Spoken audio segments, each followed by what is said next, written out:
अस्सलाम वालेकुम दोस्तों, मैं हूं समीर और आप देख रहे हैं मेरा YouTube channel Sameer and Meesam जी।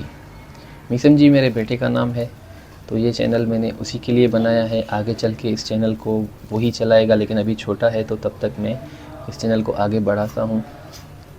दोस्तों, मोहब्बत में बहुत ताकत है। आपने काफ़ी लव स्टोरियां सुन रखी होंगी। तो अगर एक इंसान का हम नाम लेते हैं तो दूसरा इंसान हमारे जहन में ऑटोमेटिक आ जाता है। जैसे हम लैला का नाम लेते हैं तो मजनू हमारे जहन में आता है। हीर का नाम लेते हैं तो रांझा हमारे जहन में आता है। ऐसे ही हमारी सिंध में एक लव स्टोरी है सस्सी और पुन्नू की। तो मैंने सोचा कि जहाँ से उनकी लव स्टोरी शुरू हुई वहाँ पे चलते हैं, देखते हैं वहाँ पे क्या हुआ था, क्या मनाज़िर हैं वहाँ के, और वहाँ के लोगों की क्या राय है उनके बारे में। तो ऐसे ही मुझे ख़्याल आया कि यार चलना चाहिए। तो मैं अपने दोस्त और अपने बेटे मीसम को लेके निकल पड़ा। मैंने वहाँ देखा कि वहाँ के मकामी लोगों ने मुझे बताया कि सस्वी जो है एक हिंदू ख़ानदान में पैदा होती है, और हिंदू लोग आज भी जब भी उनके घर में बच्चा पैदा होता है तो वो अपने महाराजा, उनके जो महाराज होते हैं, जो पंडित होते हैं, उनसे वो कुंडली निकलवाते हैं। मतलब उनका फ्यूचर जानने की कोशिश करते हैं। तो ऐसे ही ससी के वालिदैन ने उसकी कुंडली निकलवाई, तो उनमें उनको पता चला कि ससी जो है जैसे बड़ी होगी तो उसकी शादी एक मुस्लिम लड़के से होगी। तो ये सुनकर वो बहुत परेशान हो जाते हैं, क्योंकि वो अपने धर्म को, अपने मज़हब को बहुत मानते हैं। तो वो बोलते हैं कि हमारी बदनामी हो जाएगी। इसलिए वो ससी को जो है एक संदूक में डाल के दरिया में बहा देते हैं। तो वो संदूक बहता बहता जाकर एक धोबी होता है, उसको जाके किनारे पे मिलता है। उसको भी कोई औलाद नहीं होती। अब अल्लाह का करना देखें, वो भी औलाद के लिए तरस रहा था और ये औलाद से यहाँ बेजार हो चुके थे। तो वो जैसे ही उसको संदूक मिला वो घर ले गया। उसने अल्लाह की रहमत समझकर उस बच्ची को पाला, और फिर वो बच्ची जवान होती है, बहुत खूबसूरत होती है। तो एक दिन उसकी उसी दरिया के किनारे पे मुलाकात होती है पुन्नू से। पुन्नू जो कि बलोच था, केच मकरान से आया था। तो इनकी लव स्टोरी वहाँ से शुरू होती है, फिर इनकी शादी होती है। फिर पुन्नू वैसे बम्भोर जो है वो कारोबार के गरज से आया हुआ होता है। उसके घर वाले पीछे परेशान होते हैं कि आया पुन्नू कहाँ है, इतने अरसे से वापस नहीं आया, वो कारोबार के लिए गया है। तो फिर वो उसका वालिद जो है उसके भाइयों को भेजता है पुन्नू के पीछे, और वो आते हैं, देखते हैं यहाँ पे तो पुन्नू शादी कर रहा है। उसी दिन उसकी शादी होती है। तो वो बोलते हैं ठीक है, हम भी आपकी शादी में शरीक होंगे। और इसी तरह वो खाने में या कोई पीने की चीज़ में ससी और पुन्नू को नशा देकर पुन्नू को उठा के ले जाते हैं। ले जाने के बाद जब ससी सुबह उठती है तो वो देखती है पुन्नू तो मौजूद नहीं है। वो पागलों की तरह रेगिस्तान में निकल पड़ती है उसको ढूंढने के लिए, और ढूंढते ढूंढते आखिर वो बलूचिस्तान की हदूद में पहुंच जाती है, जहाँ पे उसके साथ एक अलग ही वाक़या हो जाता है। वहाँ पे किसी बकरियां चराने वाले से वो पुन्नू की शनाख्त बताकर उससे पूछती है, तो वो ससी का हुस्न देखकर वो भी पागल हो जाता है। वो सोचता है कि सहरा में मुझे फूल मिल गया है और मैं इस फूल को नोच लूँगा।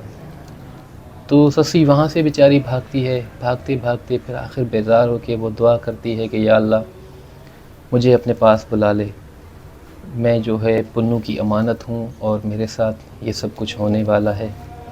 तो आखिर ज़मीन फट जाती है और ससी उसमें अंदर दफन हो जाती है। और फिर वो जो बकरियां चराने वाला होता है वो देखता है मुझसे तो बहुत बड़ा गुनाह हो गया। वो उधर उसकी कब्र पर बैठ जाता है और वहीं पे वो अपनी ज़िंदगी बसर करने का सोच लेता है। बोलता है ये मेरी यही सज़ा है कि मैं इधर ही बैठा रहूं इसकी कब्र पे, और इधर ही अपनी ज़िंदगी बसर करूं, यहीं पे देखभाल करूं। और फिर उसके बाद काफ़ी टाइम बाद पुन्नू वहाँ से गुज़रता है, तो वो उसी शख्स से शशि की शनाख्त के बारे में पूछता है कि इस तरह से कोई लड़की तो आपने नहीं देखी। तो वो बोलता है कि मुझसे ये गुनाह हो गया, मुझे मिली थी, और मैं सारा वाक़या उसको बयान करता है। तो पुन्नू भी बहुत आबदीदा हो जाता है और वो भी दुआ करता है कि या अल्लाह मुझे भी अपने पास बुला ले। तो फिर वहीं से वो ज़मीन फट जाती है और पुन्नू भी उसमें चला जाता है। तो ये थी मुख्तसर सी शशि पुन्नू की हिस्ट्री जो मैंने आपको बताई। मज़ीद मैं आपको वो जगह दिखाऊंगा जहाँ पे वो उनकी मुलाकात हुई थी, जहाँ पे वो भंबोर सिटी जो है एक बहुत बड़ा, जैसे आजकल कराची है हमारा, ऐसा बहुत बड़ा वो कारोबार का मरकज़ हुआ करता था। वहाँ पे लोग कारोबार के गर्ज से आते थे, बहुत बड़ी लांचों में आते थे, वहाँ पे बहुत तिजारत होती थी। बहुत आबाद शहर था जो आज बर्बाद है, आसार कदीमा का मंज़र पेश कर रहा है। तो चलते हैं दोस्तों, आपको लेके चलता हूँ। मैं तो रेडी हूँ, बस मीसम रेडी हो जाए तो हम निकलते हैं। तो इंशाल्लाह आपको हम सारे मनाज़र दिखाते हैं। इंशाल्लाह बहुत मज़ा आएगा आपको। वीडियो थोड़ी लंबी होगी दोस्तों, लेकिन आप देखेंगे इंशाल्लाह बहुत एंजॉय करेंगे। इसमें थोड़ा फ़न भी है, थोड़ा हंसी मजाक भी है, थोड़ी संजीदगी भी है, थोड़ा सा म्यूज़िक भी है। और आखिर में आपसे मैं गुजारिश करूँगा कि आपने अभी तक अगर मेरे चैनल को सब्सक्राइब नहीं किया तो इसको ज़रूर सब्सक्राइब करें और बेल आइकन को ज़रूर प्रेस करें, ताकि हर नई आने वाली वीडियो का नोटिफिकेशन सबसे पहले आपको मिल सके और हमें हो कि हम जो मेहनत कर रहे हैं वो आपको पसंद आ रही है। तो अपनी कमेंट्स में अपनी राय का इजहार ज़रूर कीजिएगा। दोस्तों आज हम जा रहे हैं दाबे जी हमारा प्रोग्राम बना है। मेरे साथ हैं नेक मोहम्मद और मीसम। और दाबे जी जाने के लिए आपको यहाँ से आना पड़ेगा। ये रास्ता जो है सीधा गुलशन हदीद से आता है और ये काठोड़ का लिंक रोड है। ये काठोड़ का लिंक रोड है, ये आपको M9 सुपर हाईवे से मिलाता है, जो हैदराबाद वाला रोड है। और ये वाला रोड जो है ये सीधा ठट्ठा की तरफ जाता है, दाबे जी की तरफ। यहाँ से थोड़ा सा हमारा सफ़र रह गया, तो हम इंशाल्लाह वो कंप्लीट करेंगे, फिर आपको मिलाते हैं। वहाँ पे एक दोस्त से मिलना है और आज हम आपको लेकर जाएंगे वहाँ पे भंबोर सिटी। भंबोर एक शहर था किसी दौर में जो अब आसार कदीमा है। तो इंशाल्लाह वहाँ पे चल के आपको दिखाते हैं कि वहाँ के क्या रंग है और वहाँ पे अब जो है क्या मनाज़िर हैं। तो चलिए चलते हैं।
देखिए ये इस तरफ भी बहुत आबादी हो चुकी है और ये भी काफ़ी अभी मतलब नई आबादी हुई है। कुछ साल पहले यहाँ पे कुछ भी नहीं था, अब माशाल्लाह बहुत आबादी यहाँ पे बढ़ चुकी है। और ये सामने कंपनियाँ वगैरह भी हैं कुछ, और मतलब इस तरफ बिल्कुल इंडस्ट्रियल एरिया है। बहुत सारी यहाँ पे कंपनीज़ हैं जो यहाँ पे काफ़ी रोज़गार की सहूलत भी होगी, लोगों को रोज़गार भी मिल जाता होगा। और ये इस तरफ से ये जो है आबादी देखें आप कितनी माशाल्लाह बढ़ गई है। तो यहाँ से थोड़ा सा फासला है, वहाँ से फिर हम चलेंगे।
दोस्तों, तो हम पहुंच चुके हैं बम्बोर सिटी।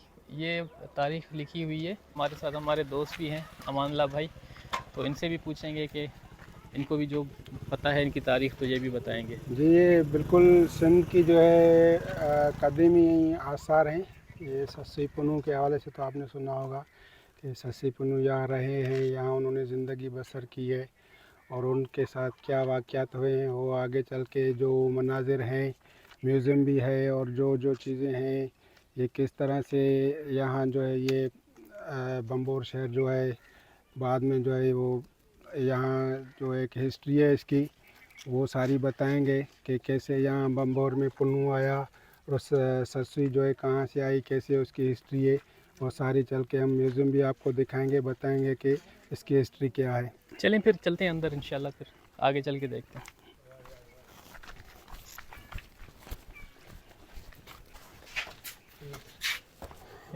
यहाँ से आपको एंट्री टिकट देना होता है और ये पर पर्सन जो है वो 50 रुपये है और बच्चे के मेरे ख्याल में लेंगे ये 10 रुपये। फॉरेनर के लिए सहूलत है, उनके लिए 1500 रुपये टिकट है यहाँ पे।